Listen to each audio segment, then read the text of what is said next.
सेलों का समांतर क्रम संयोजन करने की आवश्यकता क्यों पड़ती है?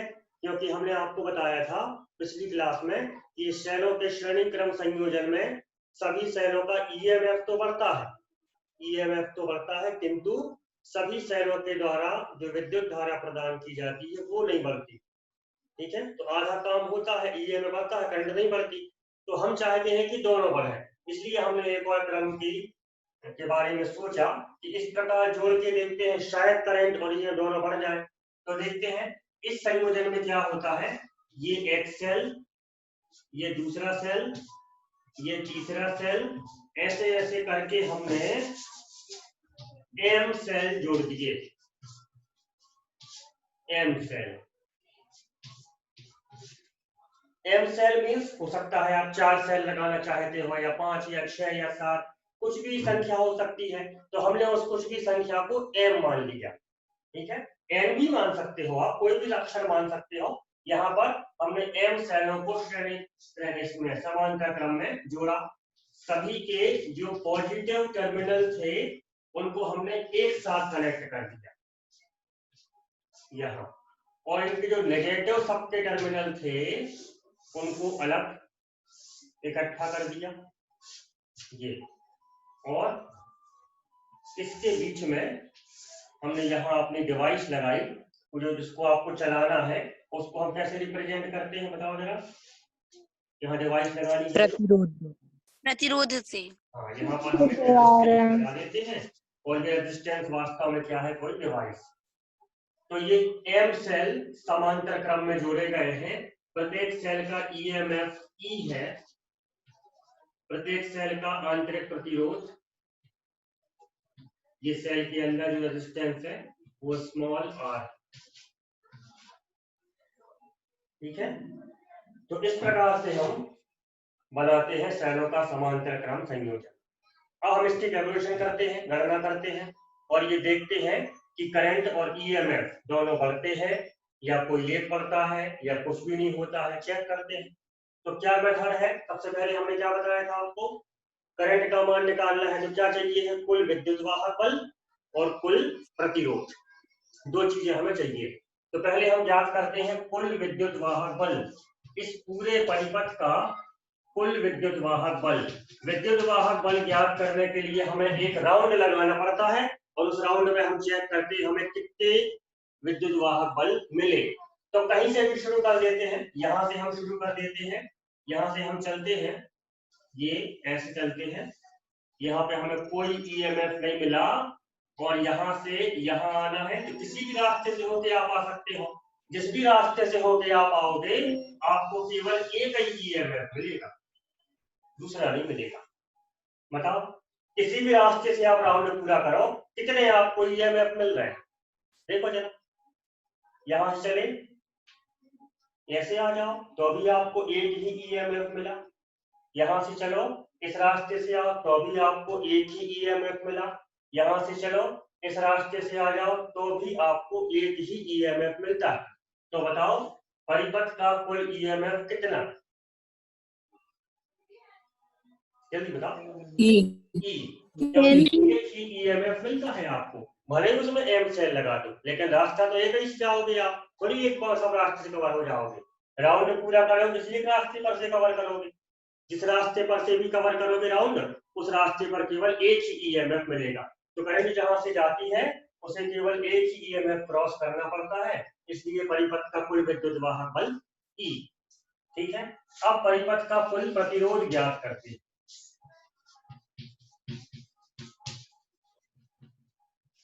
ठीक है, आपने प्रतिरोधों का संयोजन पढ़ा हुआ है। यदि कुछ रेजिस्टेंस श्रेणी क्रम में जोड़े गए हैं, ये आर है, ये आर है, ये आर है, तो इनका कुल प्रतिरोध कैसे ज्ञात किया जाता है। श्रेणी क्रम में कुल प्रतिरोध होता है इन सभी का योग, मतलब 3R। ठीक है, लेकिन यदि समांतर क्रम में रेजिस्टेंस जोड़े गए हैं, ये आर है, ये आर है, ये आर है, तो इसका समांतर क्रम का गणना करने का नियम क्या होता है, क्या बताया हमने आपको, 1/r उल्टा करके जोड़ देते हैं। 1/r plus 1/r plus 1/r 1/r बराबर 1/r1 plus 1/r2 plus 1/r3। ध्यान से देखना, 1/r plus 1/r plus 1/r, how much, कितना होगा, 1/r, इसको मिला दिया तो 2/r, 1/r, इसको मिला दिया तो 3/r, जितनी बार लिखोगे उतने अपॉन r, तो ये 1/r 2/r 3/r, ठीक है।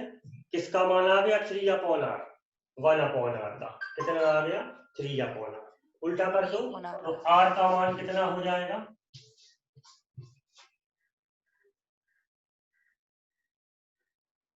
ठीक है।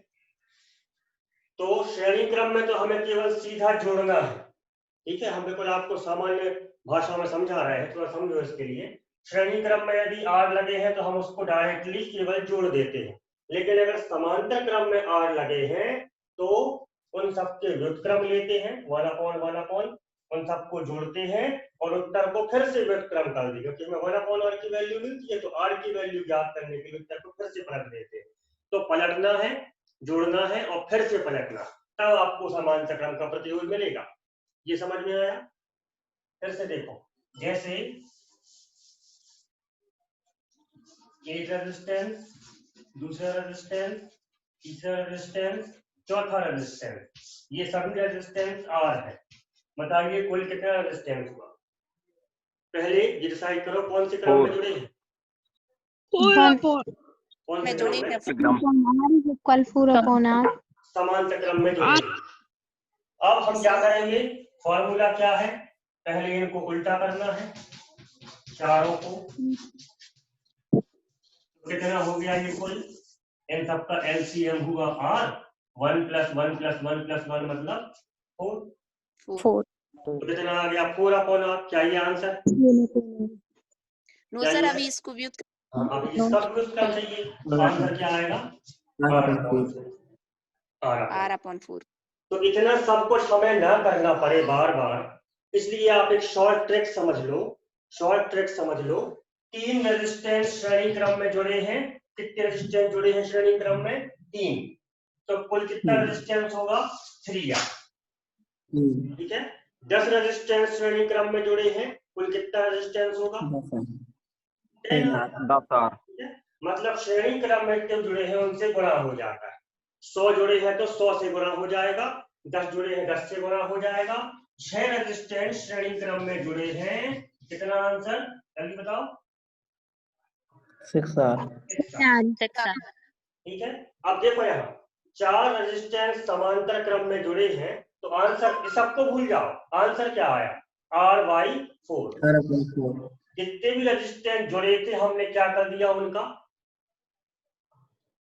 भाग दे दिया, ठीक है।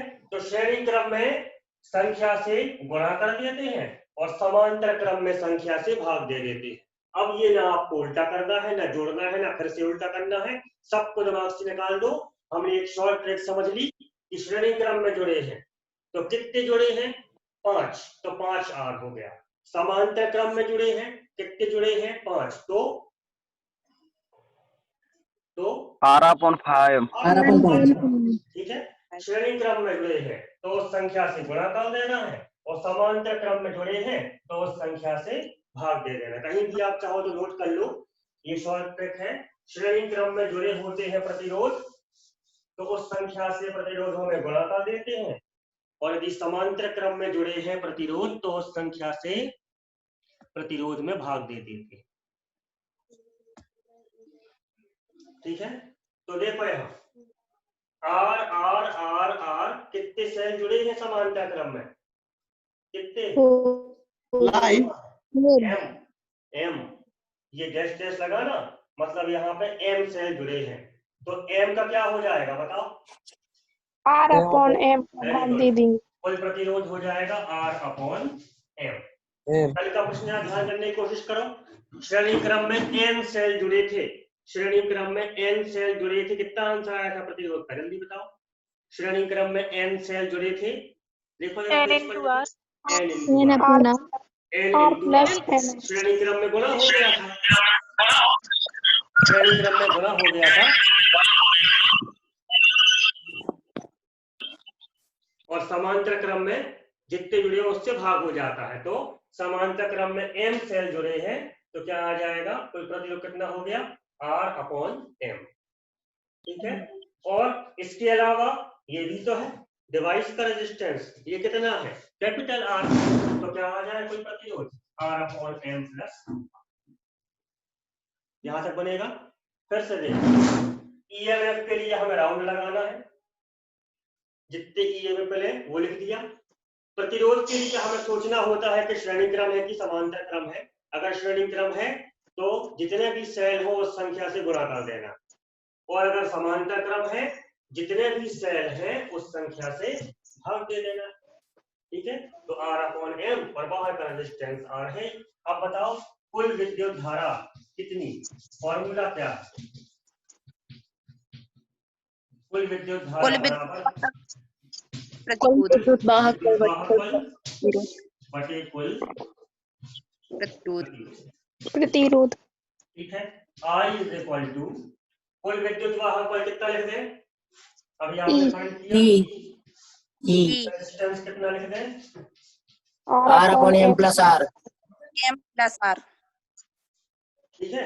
अब देखो इसका लघुत्तम लेते हैं, हर का, इन दोनों का लघुत्तम हो गया m,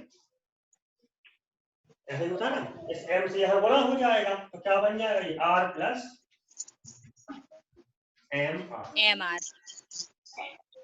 नीचे का लघुत्तम लिया तो m आया, ये इसमें गुणा हो गया तो r प्लस mr। अब ये जो LCM है ये पलट के यहाँ आ जाएगा तो करंट का मान आ जाएगा, m यहाँ आ गया, me/r प्लस mr, ये है सेलों के समांतर क्रम में प्रवाहित कुल विद्युत धारा का व्यंजक। अब बताओ जरा हमें, किसी को डाउट इसमें, फिर से एक बार सुनो, श्रेणी क्रम वाला पेज सामने खोल लो और समांतर क्रम वाला यहाँ बोर्ड पे लिखा है। अब जरा इन दोनों को मैच करने की कोशिश करो। ठीक है, पैकेट से मैच करो। पहले कल आपने श्रेणी क्रम वाला रजिस्टर व्यंजक किया है ना, उसको एक बार सामने खोल लो, फिर मिलाओ। श्रेणी क्रम संयोजन में किस प्रकार सेल जोड़े गए थे, किस प्रकार, एक ही रास्ता मिले चलने के लिए, और समांतर क्रम में ये, ठीक है, अलग अलग रास्ते होना चाहिए करंट को जाने के लिए। दूसरी बात, फिर हमने क्या निकाला था कल, कुल विद्युत वाहक बल कैसे निकाला था, एक राउंड लगाया था। ठीक है, कल वाले व्यंजक में देखो, आप खुद चित्र में राउंड लगा के देखो और चलते जाओ, बताओ कितने विद्युत वाहक बल मिलेंगे आप, चलो जरा चित्र में देखो, चित्र में देख के बताओ, आपने एक राउंड पूरा किया, कितने विद्युत वाहक बल मिलेंगे, n। ठीक है, यहाँ भी हमने ये किया, यहाँ से राउंड लगाया, किसी भी एक रास्ते पर से होकर आप यहाँ आ जाओगे तो एक ही विद्युत वाहक बल मिलेगा, तो कुल विद्युत वाहक बल आज कितना, E। फिर हमने कल क्या निकाला था, कुल प्रतिरोध, तो कैसे निकाला था, n सेल श्रेणी क्रम में लगे थे, कितने सेल लगे, कितने, n कितने किस क्रम में लगे थे, श्रेणी क्रम में, हमने व्यंजक किया था उसमें m सेल श्रेणी क्रम में लगे थे, तो क्या लिखा था आपने आंसर, nr लिखा था ना, n into r plus machine का रेजिस्टेंस r, वो सब में रहता है, तो nr। आज हमने क्या किया, m सेल समांतर क्रम में लगे, समांतर क्रम में लगे हैं तो r/m, समांतर क्रम में उस संख्या से भाग देना है, श्रेणी क्रम में उस संख्या का गुणा करना है। ये शॉर्ट ट्रिक है, विधि हमने आपको बताई अभी कैसे निकाला, कैसे हो जाता है। ठीक है, तो कुल प्रतिरोध कितना हो गया, R/m plus capital R device का प्रतिरोध।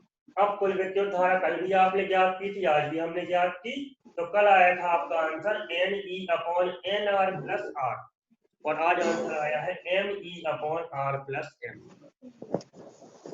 ठीक है, ऐसा ही है कि नहीं, बन जाएगा आपसे निकालते, बनेगा जी सर। याद रखने वाली बात केवल एक है, श्रेणी क्रम संयोजन में 10 सेल लगे हैं, बताओ कितना आंसर आएगा, बहुत जल्दी, आधे सेकंड में, 10 सेल श्रेणी क्रम में लगे हैं, कितना 10 into R. 10 into R। 10 10 cell समांतर 10 क्रम में लगे हैं, समांतर क्रम में, कितना आंसर? 10 10. R/10। ठीक है, आपको इतना याद हो गई। ठीक है, अब ये कंपटीशन वगैरह में आते हैं, कंपटीशन एग्जाम पीईटी वगैरह में आते हैं ऐसे क्वेश्चन कि 50 सेल समांतर क्रम में लगे हैं, कोई प्रतिरोध का मान बताइए। अब 1/R 1/R 1/R करोगे, फिर उसको उल्टा करोगे, फिर जोड़ोगे, फिर उल्टा करोगे, टाइम खराब होगा। और ये कंपटीशन एग्जाम में सबसे बड़ा इशू केवल टाइम का ही होता है कि टाइम नहीं बचता, पेपर तो आपसे बनता है।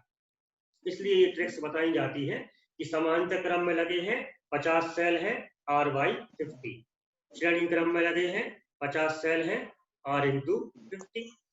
ठीक है, सभी एक जैसे हैं तो ठीक है। तो ये इसको नोट कर लेते हैं, चित्र बना लो पहले इसको।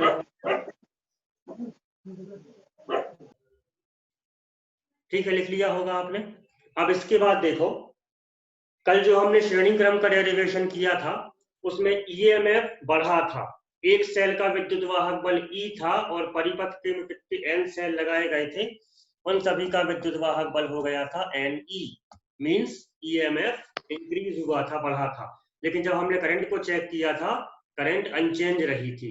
इसमें देखो जरा, समांतर क्रम में क्या इंक्रीज हुआ, क्या डिक्रीज हुआ, क्या अनचेंज रहा। तो हम चेक करते हैं। चेक करने की मेथड क्या है? केवल एक सेल को देखिए, एक सेल का ईएमएफ कितना है? एक सेल का ईएमएफ ई है, ई है। और यदि हमने इतने सारे सेल लगा दिए तो इन सबका कुल ईएमएफ भी कितना है? कितना है? ई। तो क्या हुआ? ईएमएफ का क्या हुआ? इंक्रीज हुआ, डिक्रीज हुआ, अनचेंज रहा, क्या हुआ? चेंज रहा, अनचेंज रहा। समान है। मतलब समांतर क्रम में विद्युत वाहक बल नहीं बढ़ता है। ठीक है, विद्युत वाहक बल नहीं बढ़ता है। जबकि श्रेणी क्रम में कल क्या हुआ था? विद्युत वाहक बल बढ़ा था। तो इसको नोट कर लो। स्पष्ट है कि समांतर क्रम संयोजन में विद्युत वाहक बल अपरिवर्तित रहता है। स्पष्ट है कि समांतर क्रम संयोजन में विद्युत वाहक बल अपरिवर्तित रहता है। अब देखो ध्यान से, करंट बढ़ी कि नहीं बढ़ी, इसको हमें चेक करना। तो ये करंट का हमने डेरिवेशन ज्ञात किया, I = ME/R+MR। अब ये करंट बढ़ी कि नहीं बढ़ी, इसको चेक करने के लिए हम एक मेथड लगाते हैं। ध्यान से देखो, यदि इन सभी कॉम्बिनेशंस की जगह पर केवल एक सेल होता, केवल एक सेल, हम केवल एक सेल के साथ अपनी डिवाइस को कनेक्ट करके, जिसको हमें रन कराना है, केवल एक सेल के साथ यदि हम डिवाइस को कनेक्ट करते तो करंट का मान कितना होता? करंट का फॉर्मूला क्या है? विद्युत वाहक बल बटे प्रतिरोध। तो एक सेल में कितना विद्युत वाहक बल बताइए? विद्युत वाहक बल E और करंट प्रतिरोध कितना? R+R। ये किसकी करंट आ गई? एक सेल की। ठीक है, यदि एक सेल लगा होता तो डिवाइस को इतनी करंट मिलती, और यदि हमने m सेल समांतर क्रम में लगाए हैं तो करंट मिल रही है इतनी। ठीक है, एक सेल में इतनी करंट मिलती और m सेल में इतनी करंट मिल रही है। अब हमें ये चेक करना है कि ये करंट इस करंट से ज्यादा है या उसके बराबर है या और कम हो गई। तो उसके लिए हमने आपको बताया था, नॉर्मली जो हम डिवाइस यूज करते हैं, नॉर्मली जिसमें इतनी बड़ी बैटरी लगाएंगे, वो डिवाइस छोटी सी तो होगी नहीं कि हमें टॉर्च का एक बल्ब जलाना है ना। हमें क्या करना होता है? क्या जलाना होता है? हमें जलाना होता है क्या? एक बड़ी डिवाइस। और जो बड़ी डिवाइस होती है वो ज्यादा करंट लेती है। ज्यादा करंट लेती है, इसका मतलब उनका रेजिस्टेंस कैसा होता है? इट इज वेरी लो, बहुत कम रेजिस्टेंस होता है। तो इतने कम रेजिस्टेंस को हम नेगलेक्ट कर सकते हैं। तो फिर से, एक सेल भी हमने लगाया होता तो ये करंट मिलती, m सेल समांतर क्रम में लगाए हैं तो ये करंट मिली है। हमें एक सेल की कंपेयर करना है m सेल से, तो हमने क्या मेथड लगाई? ये जो बाहर वाला रेजिस्टेंस है इट इज वेरी लो, तो R की उपेक्षा करने पर